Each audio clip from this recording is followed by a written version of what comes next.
এই মিলাদুন নবী 12 রবিউল আউয়াল উপলক্ষে যেটি অনেক ভাইরা করে থাকেন আমরা সেটা করি না, করতে নিষেধ করি। অনেক উলামা একরাম নিষেধ করেন।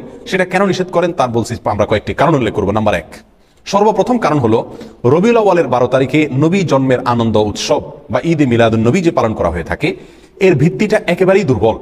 নবী সাল্লাল্লাহু আলাইহি সাল্লামের জন্ম রবিউল আউয়ালের 12 তারিখে হয়েছে, এরকম মত ইতিহাসের বই পুস্তকে পাওয়া যায়, কিন্তু এর বিপরীত মত বেশি এবং শক্তিশালী।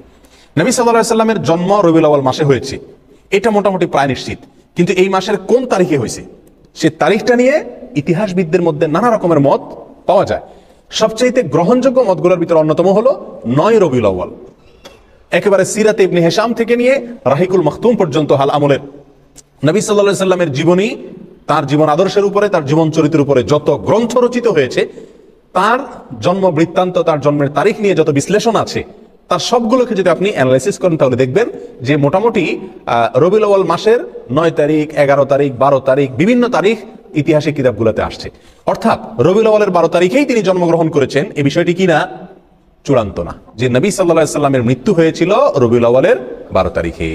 অর্থাৎ রবিউল আউয়াল 12 তারিখে নবী সাল্লাল্লাহু আলাইহি সাল্লামের ওয়াফাত দিবস, তার মৃত্যু দিবস, এতে কোনো কি নাই? সন্দেহ নাই। কিন্তু ওই দিনে তার জন্ম হয়েছিল কিনা না অন্য কোনো দিনে হয়েছিল, এটা নিয়ে কি আছে?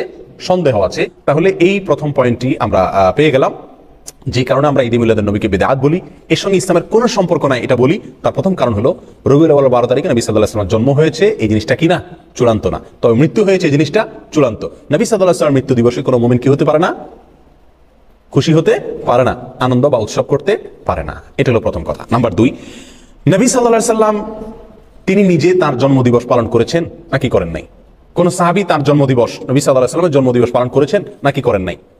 এবং বড় বড় সাহাবী, সিনিয়র সাহাবী যারা খোলাফায়ে রাশিদা সহ অন্যান্য যারা ছিলেন, তারা সকলে, তাদের পরবর্তীতে তাবিঈন, তাবিঈন, কেউ কি কোনো কালে 3টি 70 যুগের কোনো কালে কি এই নবী সাল্লাল্লাহু আলাইহি সাল্লামের জন্মের তারিখ উপলক্ষে কোনো উৎসব করা, ফুর্তি করা, অনুষ্ঠান করার কোনো প্রথা, রেওয়াজ, সিস্টেম সেই সমস্ত যুগে ছিল কিনা? এর কথার এক কথায় উত্তরে আমরা বলবো, কোন বইতে, ইতিহাসের কোন বইতে, হাদিসের কোন বইতে, কোরআনে তো নাই, কোন জায়গায় একটি জাল বর্ণনাও নাই। কোন ভাইরা দেখাতে পারবেন না। যেসব ভাইরা মনে করেন সঠিক, তারা মেহরবানি করে কিতাবপত্র ঘেটে একটি সূত্র বের করুন, যে সূত্রে পাওয়া যায় যে নবী সাল্লাল্লাহু আলাইহি সাল্লামের জন্ম দিবস বা জন্ম তারিখ এটা উদযাপন উপলক্ষে রবিউল আউয়ালের 12 তারিখে বা বছরের কোনো একটা দিনে সাহাবায়ে কেরাম, নবী সাল্লাল্লাহু আলাইহি সাল্লাম নিজে অথবা তার পরবর্তী তাবিঈন, তাবিঈন কোন যুগে কেউ কোনো ধরনের অনুষ্ঠান করেছেন অথবা কোনো ধরনের উৎসব করেছেন, এরকম কোনো বর্ণনা কোন হাদিসের কিতাবে, কোন ইতিহাসের কিতাবে জাল, জয়ীফ, মিথ্যা, বানোয়াট বর্ণনাও নেই। নাম্বার 3, আমাদের যে সমস্ত ভাইরা মিলাদুন নবী উদযাপন করে থাকেন, তারা বলেন যে মিলাদুন নবী তথা রবিউল আউয়াল 12 তারিখ এটা হলো সাইয়্যিদুল আয়াত, অর্থাৎ নবী সাল্লাল্লাহু আলাইহি সাল্লামের জন্মদিবসের উপলক্ষে যে খুশি উদযাপন করা হয়, এটা নাকি সকল ঈদের সেরা ঈদ। অর্থাৎ বছরে 2টা ঈদ আছে, এছাড়া আরো যত ঈদ উৎসব ফুর্তি হতে পারে, সমস্ত ঈদ উৎসব ফুর্তির ভিতরে সবচেয়ে বড় ফুর্তি, সকল ঈদের শ্রেষ্ঠ সেরা ঈদ নাকি মিলাদুন নবীর ঈদ।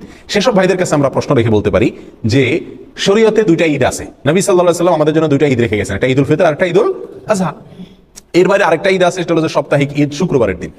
এটাকে কোনো কোনো হাদিসে ঈদের দিন বলা হয়েছে, সপ্তাহের ঈদের দিন, গরিবের ঈদের দিন ইত্যাদি বলা হয়েছে। তাহলে শুক্রবার সাপ্তাহিক, আর এছাড়া বাৎসরিক 2টি ঈদ, ঈদুল ফিতর, ঈদুল আযহা, দুটো ঈদে কি আছে? ঈদের নামাজ আছে, ঈদের নামাজ আছে, নবী সাল্লাল্লাহু আলাইহি সাল্লাম পড়েছেন। তাহলে এই রবিউল আউয়াল 12 তারিখকে যারা ঈদের দিন বলেন, শুধু ঈদের দিন না, সকল ঈদের সেরা ঈদ বলেন, তাদের কাছে আমাদের প্রশ্ন হলো, এই ঈদের নামাজ কয়টা বাজে পড়ে? দুটো ঈদের একটা নামাজ আছে কিনা? এমনকি শুক্রবারেরও কি আছে? জুমার নামাজ, বিশেষ নামাজ আছে। তার রবিউল আউয়াল 12 তারিখ যদি ঈদের দিন হয়, এটা যদি উৎসবের দিন হয়, নবী জন্মের আনন্দের দিন হয়, এটা যদি সকল ঈদের সেরা ঈদ হয়, তাহলে তো এখানে নামাজ আরো বেশি থাকার কথা নাকি? এই ঈদের দিনের নামাজ কই?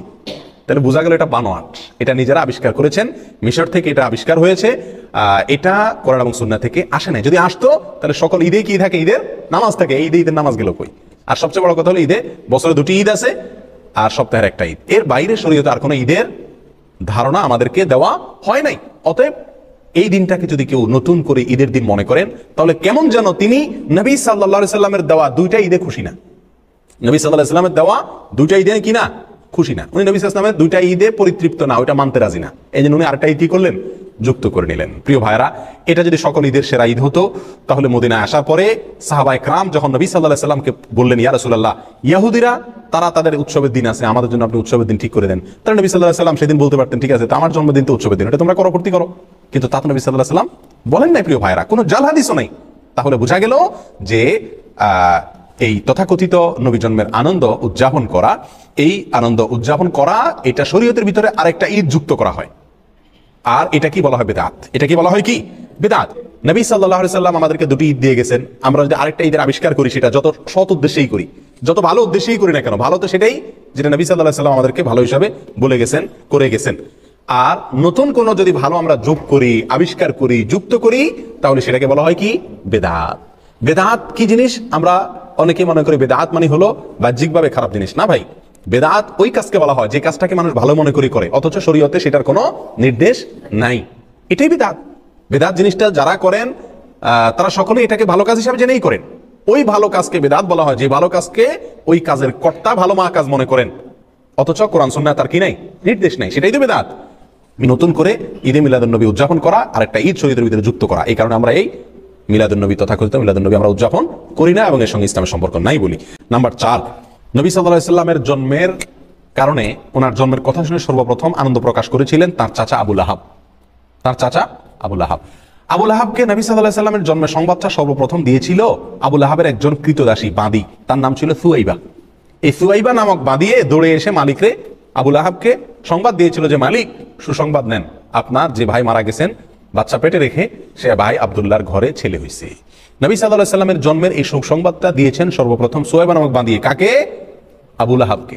আবু লাহাবে এই সংবাদ শুনে খুশিতে নবীর জন্মে আনন্দ প্রকাশ করে সঙ্গে সঙ্গে সুয়াইবা নামক বাদীকে আজাদ করে দিলেন, মুক্ত করে দিলেন। যাও, তোমাকে আমি স্বাধীন করে দিলাম সারা জীবনের জন্য, তুমি আর দাসী নও, মুক্ত তুমি। আবু লাহাব কি জাহান্নামী না জান্নাতি? তাহলে যেই আবু লাহাব খুশি হয়ে নবী সাল্লাল্লাহু আলাইহি সাল্লামের জন্মের সংবাদ শুনে নিজের বাদীকে মুক্ত করে দিয়েছেন, অথচ তিনি জান্নাতে যেতে পারছেন না, এই ঘটনা আমাদেরকে কি বার্তা দেয়? নবী জন্মের আনন্দ উৎসব প্রকাশ করা, এর মধ্যে মুক্তি নিহিত নাই। নাজাত এটার উপরে নির্ভর করে না। নাজাত নির্ভর করে, আখিরাতে নাজাত নির্ভর করে নবী সাল্লাল্লাহু আলাইহি সাল্লামের অনুসরণ অনুকরণে। নবী সাল্লাল্লাহু আলাইহি সাল্লামের কথা যারা মানবে, তার কথার উপর আমল করবে, তার নির্দেশকে মেনে চলবে, তারাই নাজাত পাবেন। নাম্বার 5, নবী সাল্লাল্লাহু আলাইহি সাল্লামের জন্ম এটা আসলে পালন করার বিষয় না। পালন করা মানে অনুসরণ করা, অনুকরণ করা, নাকি? কিন্তু তার যে বর্ণাঢ্য জীবনী, বিশেষ করে তিনি নবী হয়েছেন 40 বছর বয়সে, এরপরে 63 বছর বয়স পর্যন্ত 23 বছর যে হায়াত পেয়েছেন, এই 23 বছরের যে জীবন, এই জীবনের প্রতিটি কাজ, প্রতিটি কথা, সেটা আমাদের জন্য অনুকরণীয়, অনুসরণীয়। ইহুদিরা, খ্রিস্টানরা তারা যে সমস্ত কাজ করে, আমরা তার অনেকগুলোকে আমাদের ধর্মের ভিতরে ধর্মীয় কাজ হিসেবে আমরা সেটাকে আমদানি করছি।